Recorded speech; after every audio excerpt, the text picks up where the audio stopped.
Kailangan na magbangka ng ilang residente sa Pangasinan dahil sa lampas-taong baha na dulot ng Bagyong Lawin. Mula sa bayan ng Calasiao, nakatutok live si John Consulta. John! Mel, hindi man direct ang tinamaan ay naramdaman pa rin dito nga sa probinsya ng Pangasinan ang epekto ng Bagyong Lawin. Lubog ngayon sa baha ang 10 barangay sa bayan ng Calasiao. 1 hanggang 6 na talampakan ang taas ng tubig sa ilang bahagi ng barangay Lumbang, San Vicente, Longos, Mancuk, Songgoy, Buenlag, Talibao, Banawang, Lasip at Poblacion East. Sa barangay Lumbang, mula Bewang hanggang Lagpastao ang baha dahil sa pag-apaw ng ilog dito. Kaya ang mga alagang hayop inilikas na sa mas mataas na lugar. Hirap sa pagkilos ang mga residente.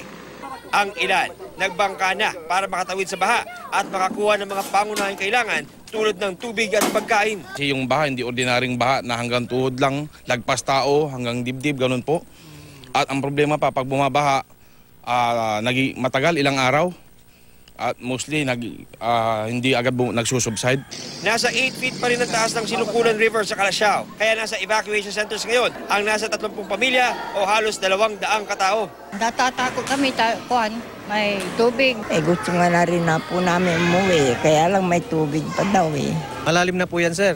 Kasi ang critical level namin dito is 5 feet. Pag 5 feet na nagkakaroon na ng tubig yung mga pinakamababang lugar dito sa amin. Ngayon, 8 feet na yan. Tuloy naman ang clearing operation sa mga punong tumaba sa highway na sakop ng Urdaneta. Ilang bahay ang bahagyang nasira, pati ang isang sasakyan na tinamaan ng naputol na sanga ng mangga habang binabaybay ang highway papuntang Dagupan. Mel, as of 5:30 p.m. Sa halip na bumaba ay tumaas pa itong water level na binabantayan ng MDRMMC. Mula nga dito sa 8 feet, ito ay 8.5 feet na ngayon sa aking likuran. At ito ngayon ang dahilan kung kaya't patuloy na magbabantay ang mga otoridad sa kanilang kaligtasan sa magdamag. Yan muna latest mula dito sa Calasiao, Pangasinan. Balik sa iyo, Mel. Maraming salamat sa iyo, John Consulta.